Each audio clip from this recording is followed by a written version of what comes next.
All right, thank you very much for the introduction. So just a little blurb about who I am. I grew up in Texas, went to Brown University for undergrad and medical school over in Rhode Island. Came all the way here to California then for medical training internship at Santa Clara Valley Medical Center in San Jose. Completed anesthesiology residency training here at Stanford, and I stayed on to obtain subspecialty training in pain medicine as a fellow, which I'm currently doing right now. So just covering some really basics. What is pain? The International Association for the Study of Pain is a big consortium of doctors, scientists, and experts on pain. And every few years, they kind of rejigger the definition of pain. And the most current definition of pain is that it is an unpleasant sensory and emotional experience associated with or resembling that associated with actual or potential tissue damage. So there's a lot to unpack here. You know, pain is actually very complicated. And what I want to hone in on is the fact that pain is actually an emotional experience. Everyone would be fine with living with pain if we didn't all suffer horribly because of it. And so that's why they included that aspect in this definition. And chronic pain in particular is typically defined as pain that has been present for at least 3 to 6 months, separating it from acute pain, which is any pain that is less than that. So pain, how does it happen? Again, with the basics, the nervous system is responsible for transmitting, sensing, generating pain. And we can divide the nervous system up into 2 main parts. The first part being the central nervous system. Obviously, it's in the center, sort of the main highway and headquarters of the body, including the spinal cord and brain. And then the peripheral nervous system, which is just as important because it's all of these small little nerves that travel almost everywhere in your body and provide sensation, cold, heat, touch, temperature, and pain to the central nervous system. So there's a lot going on in this slide, but I'll walk you through it. So how does pain exactly travel to the brain? So starting from the bottom here is the first step of transduction, meaning that the nervous system transfers or converts an external stimulus or a painful injury to a nerve signal. And there's a lot that goes on here in the tissue where presumably someone is having an injury. When cells are injured, they produce a lot of inflammation. They release a lot of chemicals. They make a chemical soup. Lots of these substances are picked up by the nerve cell, and it's called a nociceptor here. It just means a nerve cell that specializes in sending pain signals. And the nerve cell then transmit the pain signal as electric signals through the nerves. And the second step is called transmission. The third step is modulation. And I like to really focus on this step because the modulation step is where depression and antidepressants really act upon in the transmission of pain. What exactly is modulation? So modulation is when this first external nerve, it has one arm out in the hand or the leg that's being injured, and it reaches over and the other arm talks to a second neuron that lives inside the spinal cord. And there's a conversation happening here in the spinal cord where the external neuron, the nociceptor, is telling the spinal cord neuron how much pain this person is feeling. And then that second neuron continues to send the message up all the way to the brain where we perceive the pain as pain. And I want to focus on how we perceive pain because I think it's actually very interesting in that the brain splits up different aspects of the pain and processes it differently. So what typically people think of when they talk about how the brain processes pain is the sensory dimension, meaning where is the pain? Is it the hand? Is it the foot? How big is the area of pain? Is it a tiny pinprick or is it a big burn? And so that's the sensory or descriptive part of pain. The other aspect of pain is the emotional part. Again, going back to that definition of pain, actually a big part of our brain is devoted to processing the affective dimension or emotional dimension of pain, meaning what does this pain mean? Is this pain a warning sign? And so that aspect of pain is processed by these complex centers of the brain. You can see these colors here, the insula, the anterior cingulate cortex, the amygdala. These are all centers that normally process all other emotions in our body as well, not just pain. And then finally, just to cover, what kinds of pain there are, it's important to remember that pain is a spectrum. On one end of the spectrum is something we call nociceptive pain. And this kind of pain is, what people can typically easily relate to. It's pain where damage is happening. It's postoperative pain. It's the incisions are hurting. It's mechanical back pain. You sprain the muscle, arthritis, joint, bone-on-bone pain. This is nociceptive pain. On the way other end of the spectrum is neuropathic pain. And neuropathic pain is actually a culprit for a lot of chronic pain syndromes because it's pain that it continues happening despite the injury being long gone, long healed, or even no injury at all. And so a lot of diagnoses that are under this side of the screen are very familiar to our pain patients, unfortunately. Things like post-herpetic neuralgia, which is persistent pain after getting shingles, complex regional pain syndrome, trigeminal neuralgia, which is pain in the trigeminal nerve in the face. All sorts of pain can arise simply from the nerves acting abnormally and continually firing pain signals in the absence of actual tissue damage. And then there's pain that's in between, which is a mixed type. And it's important to remember that everyone has pain that sort of lies somewhere along the spectrum, just to keep this in mind. So going back to the original topic of this presentation is why antidepressants at all? And oftentimes I've had patients go Google or look up the pain medications their doctors prescribed them, and then they come back to me feeling rather confused as to why their doctor prescribed antidepressants when they have pain. So this is what I'll get into. Why depression at all? So lots of studies, like dozens and dozens of studies, large population studies have tried to look into what are risk factors for chronic pain, or what is associated with chronic pain. And these studies have found that patients with chronic pain have a high incidence of psychological factors, and by and far the most common ones are depression and anxiety.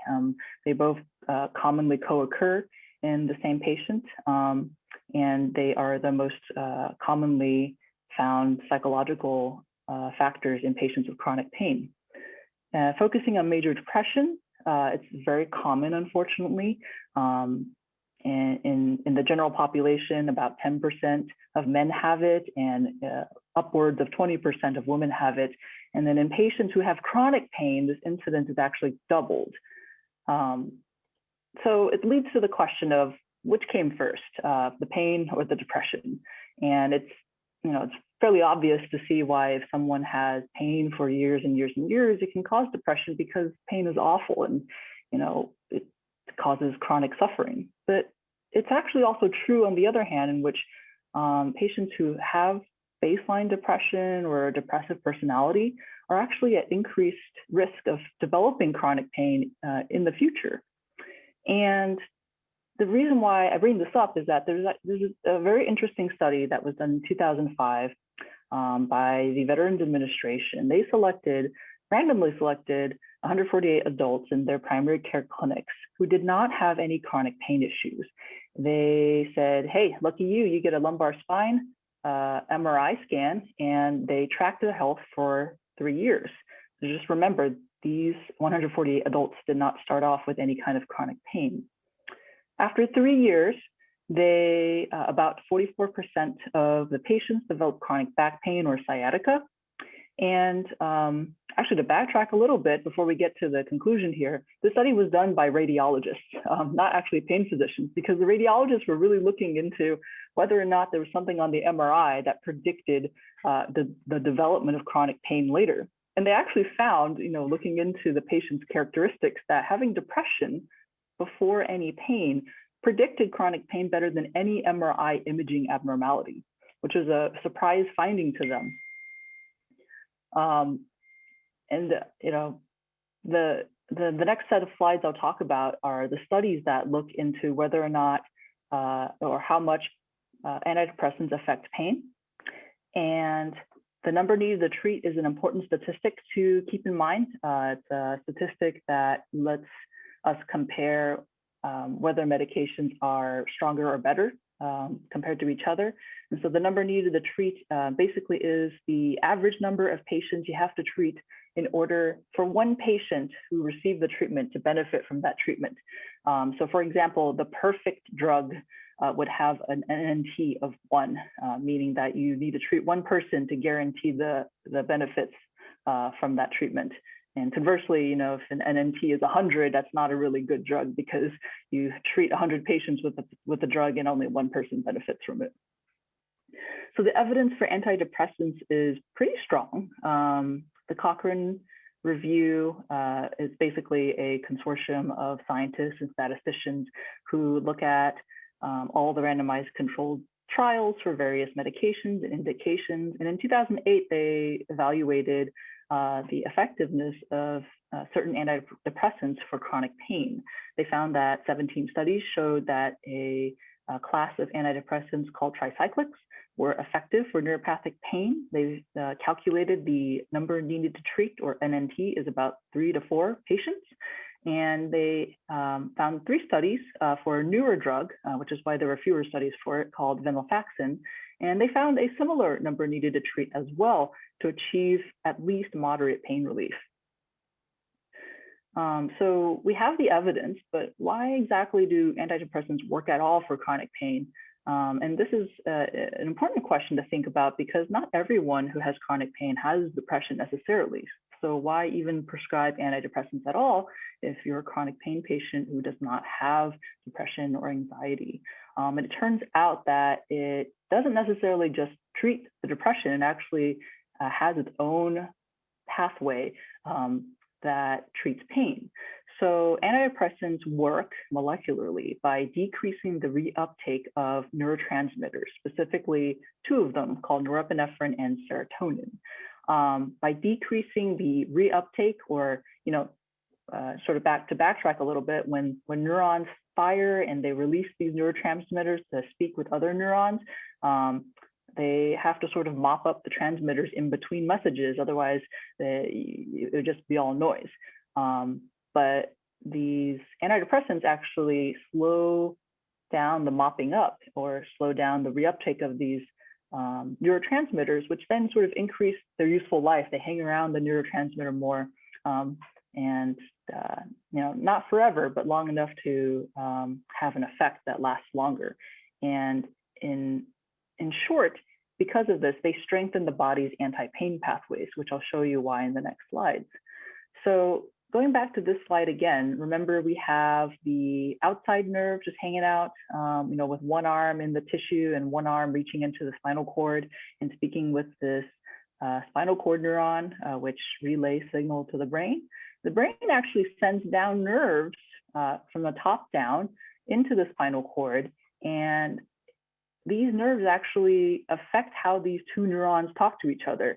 The brain can actually tell the neurons in the spinal cord to, hey, either quiet down, there's too much noise going on here, you're setting up too much pain signals, or it can do the opposite, it can ramp things up.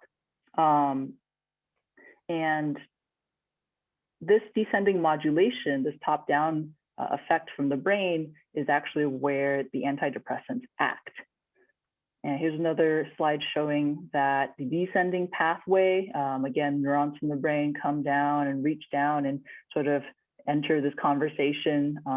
And they actually release serotonin and norepinephrine, which has a quieting effect on this conversation that transmits pain signals from the outside to the spinal cord to the brain. And pain modulation, this is basically, again, showing that there's a descending pathway where the brain actually comes down and talks to the neurons in the spinal cord and modulates their activity And again, I like using the analogy of neurons talking to each other, and this one, sort of third wheel neuron comes down and tells these two nerves to, hey, quiet down, or it can do the opposite of, hey, let's get louder. And different stimuli, stress levels can cause pain to get loud. And the types of antidepressants that we use to enhance the top-down modulation that we saw on the previous slides. The most common antidepressants are two classes: tricyclic antidepressants or serotonin norepinephrine reuptake inhibitors. They both very similarly inhibit reuptake of serotonin and norepinephrine. It's just that tricyclics got a different name, but molecularly they act similar. Tricyclics are an older class of medications. They've been around for many, many decades, well studied, but because they're old, they tend to have a bit more side effects. They haven't quite refined the medications earlier, but they're still good. Nortriptyline and amitriptyline are commonly used tricyclics, and they, you might remember from the earlier slides, they have a number needed to treat in 3 or 4. And SNRIs, or serotonin norepinephrine reuptake inhibitors, most commonly used and probably very familiar to a lot of chronic pain patients is Duloxetine or Cymbalta. Similar to Duloxetine or Cymbalta is venlafaxine or Effexor. They're both newer type medications. Going to tricyclics, because we do use them quite commonly in the chronic pain clinic, they do have more side effects. And the things to watch out for if you're a patient starting tricyclics are things like blurry vision, sleepiness, brain fog, some constipation, dry mouth. Lots of these side effects can happen. Doesn't happen to everyone, but it tends to happen to patients who are generally older and more sensitive to medication side effects in general. And on the right side of the screen are the different types of tricyclics. They rank them by how much side effects they tend to cause. Amitriptyline being one that causes a lot of sleepiness, which actually some doctors use to their advantage because lots of pain patients have trouble sleeping at night because of their pain. And so their doctors might actually have them purposely take amitriptyline in order to get a 2-for-1 effect in which the pain level goes down, but also at nighttime when they take the amitriptyline, they get sleepy and fall asleep better. Desipramine is a slightly newer tricyclic that tends to have the least side effects of all of these, but these are all very commonly used. And then I have a slide that focuses a lot on Cymbalta or Duloxetine because it's so commonly prescribed in our clinic. It is FDA approved for run-of-the-mill depression and anxiety, but it actually has express FDA approval for neuropathic pain and fibromyalgia. The number needed to treat for Duloxetine is 5. So a little bit less effective than the old tricyclics, but the reason why doctors reach for it often as the first antidepressant to try for pain is that the side effects are typically better tolerated than with tricyclics. People tend to have less side effects, and if they do have side effects, it's for things like nausea, occasionally diarrhea, and duloxetine also has a bit of an activating effect, meaning that if you take it close to bedtime, it might be hard to sleep. But if you take it in the morning, you might actually be a bit peppier. And a lot of patients who struggle with chronic pain and depression might actually benefit from that activating side effect of duloxetine. Again, using the side effects to their advantage. So enough about medications. We have a talk about depression and how it affects pain. It's actually really important not to neglect psychology and the mental health aspects of depression and pain. So pain psychology is a specialty that the Stanford Pain Clinic offers, and Mandy, who introduced me, is a pain psychologist here. And this slide just again reiterates why it's so important for pain psychology to be involved with patients with chronic pain. Again, lots of patients with chronic pain have comorbid depression or anxiety. And actually, this one's important. The correlation of pain and depression being that both, if you have more pain, you tend to have more depression and vice versa. And so pain psychology is very important for addressing the chronic pain cycle. What is the chronic pain cycle? It's a psychological vicious cycle in which patients who have chronic pain, for very understandable reasons, do less activities because they're in pain. They end up socializing less. I've heard lots of stories about patients whose friends and families kind of leave them because they're tired of hearing the patient talk about their pain. They don't enjoy activities as much. The pain causes them stress. All their doctor's appointments cause them stress, and just generally being upset. And all this happening over and over, of course, leads to having depression, low mood, feeling anger and frustration. And this in turn negatively affects the ability of the patient to manage their pain, and just feeling stressed and depressed all the time makes the pain worse, and it just goes on and on. And so pain psychology is actually really important in breaking the cycle. And what does breaking the cycle look like? I apologize for low resolution of this image, but I kept it because it was actually my favorite image for pain psychology, because here on the left side of the screen is just a nice illustrated version of the pain cycle. But on the right side of the screen is these little cartoons breaking out of the pain cycle, in which that they gradually expose themselves to activities they once enjoyed or once derived meaning and satisfaction from. They do small amounts that cause maybe controllable levels of discomfort, but they're able to work through it. And bit by bit, they normalize and achieve a normal functioning life, even if the pain is still there. And so what can pain psychology offer? Lots of things, and they're all very important. Cognitive behavioral therapy is very common. Our pain psychologists can also teach mindfulness-based stress reduction.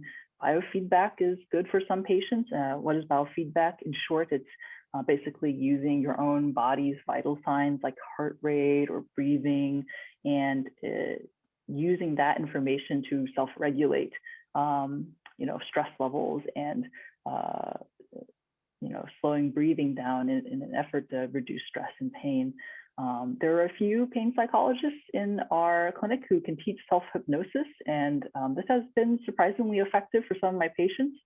And then, of course, activity pacing education, like I described with the normalization of pain and function. And sleep hygiene is actually really important. Sleep and pain totally deserves its own separate 1 hour talk, but basically, it's one of those vicious cycles where patients have chronic pain, have worse sleep, but then if they have worse sleep, then they have more pain because they didn't get more sleep. And so it's breaking out of that. It has its own negative cycle as well. And then this is kind of a summary slide on how to beat chronic pain. Again, it's really, it's multi-dimensional. You can't treat pain with just one thing or one pill. It's a combination of medications, pain psychology, getting back into normal movement and physical activity with physical therapy. A lot of patients benefit from gentle activities such as Tai Chi and yoga. Again, the importance of sleep and sleep hygiene. Social support is not to be neglected. Again, a lot of being in the negative pain cycle is not socializing and having the support of friends and family. And then finally, getting out there and doing your favorite activities again is one of the ways to beat or break out of the chronic pain cycle. And this is just the references I used for the scientific studies I cited for this talk. And I'd like to thank everyone for putting up with my delay and joining this webinar. And thank you for listening to my talk.